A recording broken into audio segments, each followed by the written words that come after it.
Apple at Work is brought to you by Spike, the conversational email app that helps you and your team spend less time on email and more on getting things done.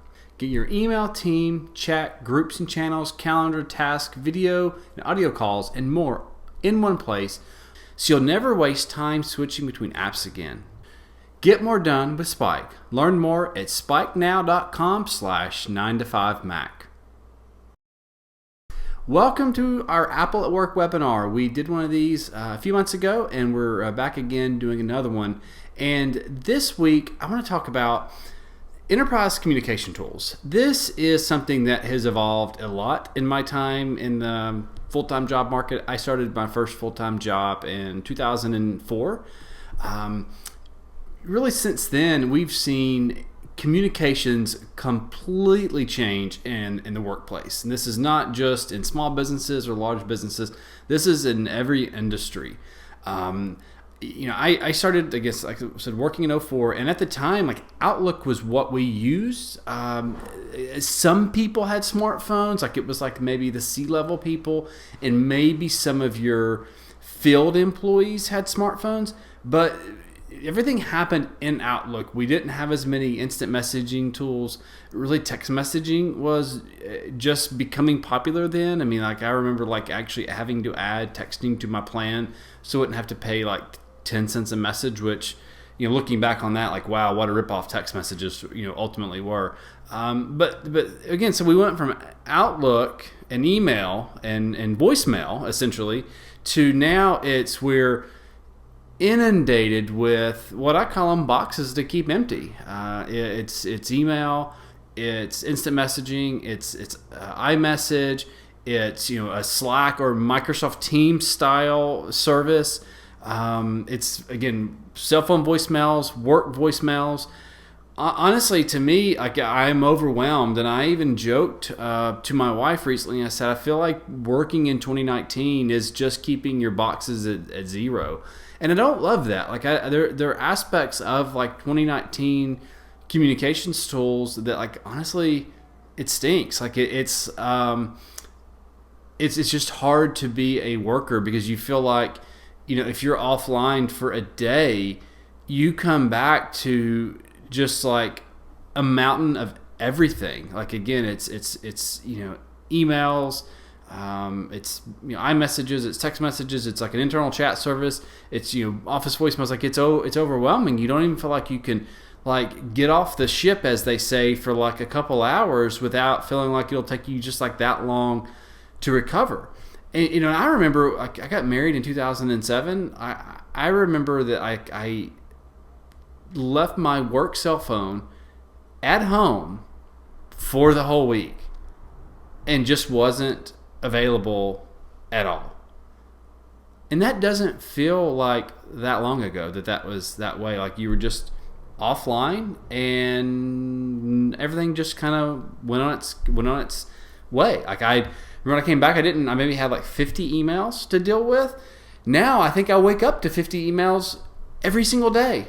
You don't even know what most of them are. And I feel like I need like an auto response for my text messages for when I go on vacation, just so I don't feel the need to respond or have to respond, or because there's like this, immediacy to our working environment now. So I want to kind of just like break down how all these things are and just work together and see how we got here, and maybe, figure out how we can kind of take these tools to a place where we can get the best out of them, but then like kind of leave some of the bad parts of them behind. So let's start with email. Okay, so email is still the primary business tool today as it was in 2004. I don't see that changing anytime soon. Email is great and terrible all at the same time, but the great thing about email is that it's internal and external. So it's like, things like Slack are great for internal communications, but they can't replace email because you need email for external communications. And, in any businesses, obviously you have your customers you need to deal with, you have vendors you need to deal with. So email is still king, and I see email remaining king for the foreseeable future. It's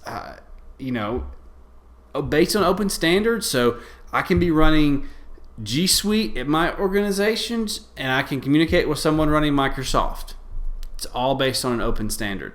Now, and one thing too to remember about email, for compliance reasons, email can be archived, and some of the other things like I'm going to talk about later, like text messaging, those cannot be archived as easily.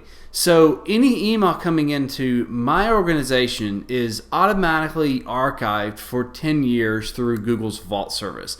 And I know Microsoft has similar technologies. For legal reasons, even in my organization, but certainly like if you're in a legal, like a law profession, it is a must-have.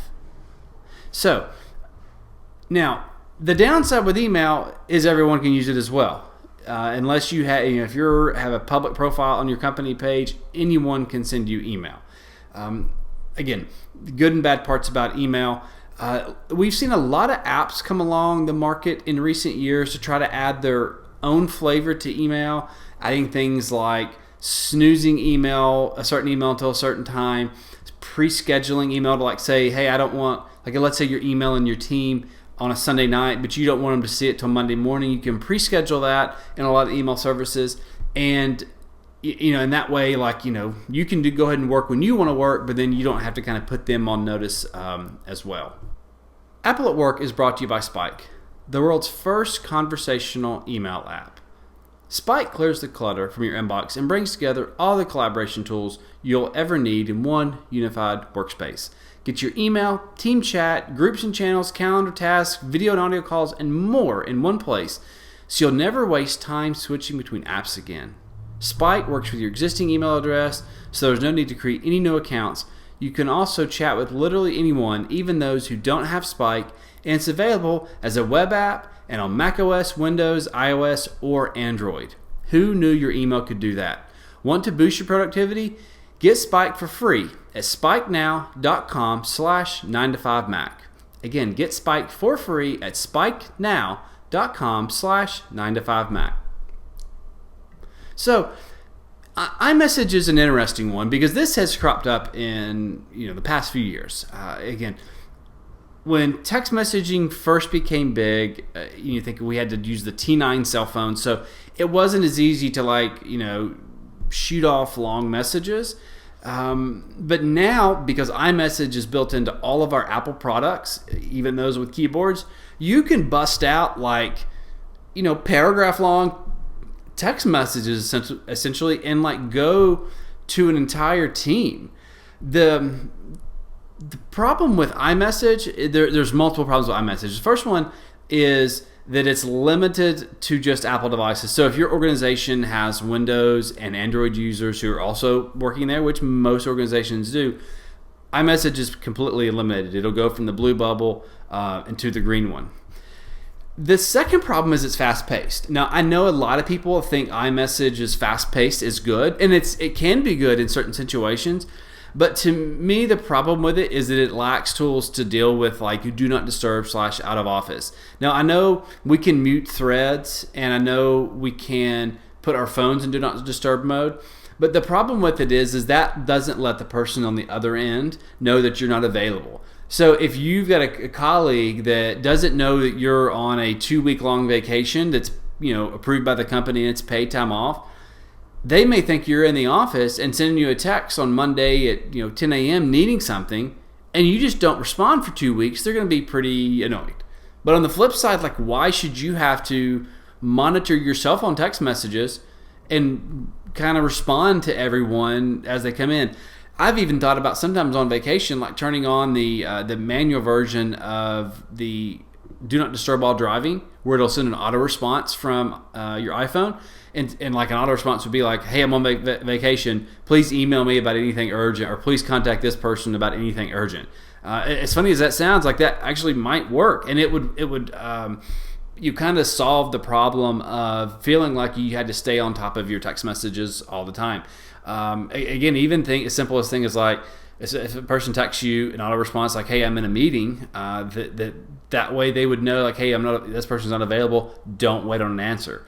Again, it's fast-paced and it's good in certain situations, but there are just certain situations where it kind of falls apart and still feels like a text messaging service. It's not that I don't like iMessage, I do, but it needs some tools to help you manage it as well, because it's kind of turned into an enterprise comms tool for a lot of people. But again, it only works if you're kind of in an all-Apple environment. Now, like I said, a real problem with iMessage for compliance reasons is that it's end-to-end encrypted. So there is no way for your organization's IT team to archive those messages automatically. Really, the only thing they could do is if it's a corporate-owned device enrolled in a mobile device management system, if they seize the device, forced it to be unlocked by clearing the passcode, which they can do if it's an enrolled device, then they could view the text messages that were on the device. It wouldn't get anything that you deleted, though. Again, where email is, even if you delete it, the corporate IT team still has a copy of it. Now, another type of tool that's kind of cropped up in recent years is things like Slack and Microsoft Teams. Now, I've used Slack many years with many different organizations, and in just more general chat about a specific topic. And while I like Slack, I also see the cracks in how it works.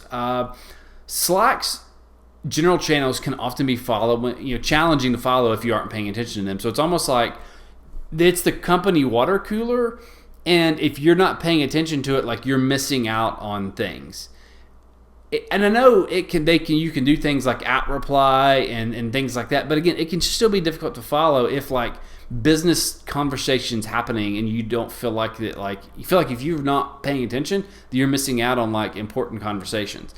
Now, Slack does do a great job of letting you set do not disturb hours, but I think it could go even further in letting you schedule messages to be sent at a certain time to users when they're at a certain place. So like when I'm offline or like not on desktop, but it's still not my do not disturb hours, my iPhone gets a push notification. And there are plenty of times when I would like to send someone a message, but not send them a push notification. I can see they're offline.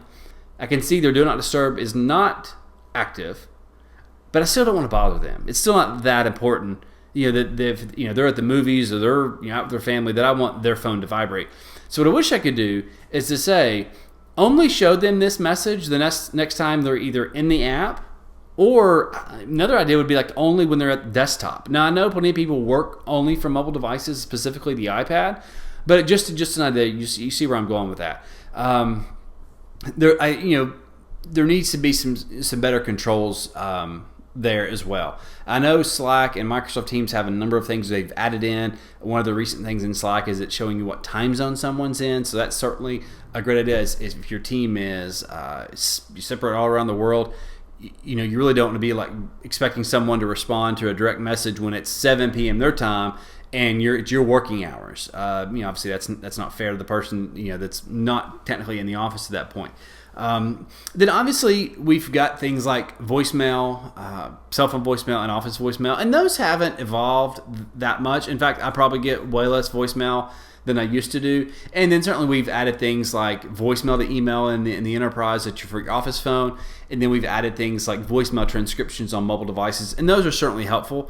For me, 99% of the voicemails I get at my office are just salespeople, and I will listen to them, but most of them don't get a call back. And then I actually mostly read the voicemail transcription now on my mobile device, and will often just like email the person back or text the person back. So, again, I think there's a lot of great tools we have now, and I like how email has started to evolve over recent years with some scheduling tools, with some snoozing tools, with some automated tools as well to help kind of filter email. So maybe things that are not important don't hit your inbox, so they can go to a specific folder. I like a lot of that. I like being able to pre-schedule messages. That's very, very helpful to me.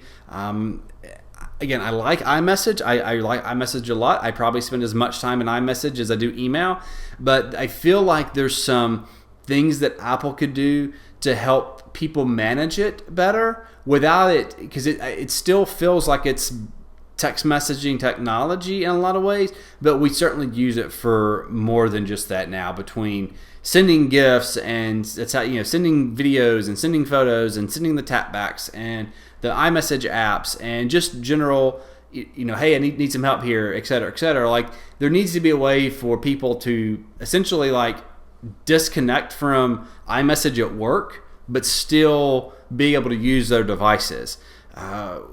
One of the ideas I had in a recent article I wrote was being able to mark contacts as business contacts and treat them differently, treat notifications differently. So if a notification comes from them at off hours, that it would kind of, not show you the badge, and maybe even put that in a separate tab, like a work tab, and you'd have a home tab. So you keep those communications separate. And again, things like Slack and Microsoft Teams are helpful as long as they're used appropriately. I think there's some automation tools inside of those that are great. Like if you can, move in, your customer comments automatically show up, customer tweets, automated systems from networks being down. Those are all, again, very, very helpful. But again, I think in a way they can be overwhelming. So I feel like I've said a lot to say. All the tools we have are great, but we need some help. And so I'd love to hear your thoughts. Like, what does your work environment do? Like, do you feel differently in 2019 than you did, a decade before? Maybe if you're new to the workplace, do you wish we had a time when it was just email and just office phones? Or does this vary from company to company? I would love some feedback on this. I would love to kind of brainstorm about where we can go in the future to make communications more efficient, but maybe sometimes less distracting and less feeling like you're drinking from a water hose, even when you're on vacation. So there will be comments you can leave, and if you're watching this on YouTube, you can leave them in the comments on YouTube, and I'll be watching for those, and I'll be responding. Or if you're reading this on 9to5mac.com, you can leave a comment in our built-in comment system. Again, I would love to hear your feedback on how your enterprises have evolved, and what are your challenges, and what have you found that works well.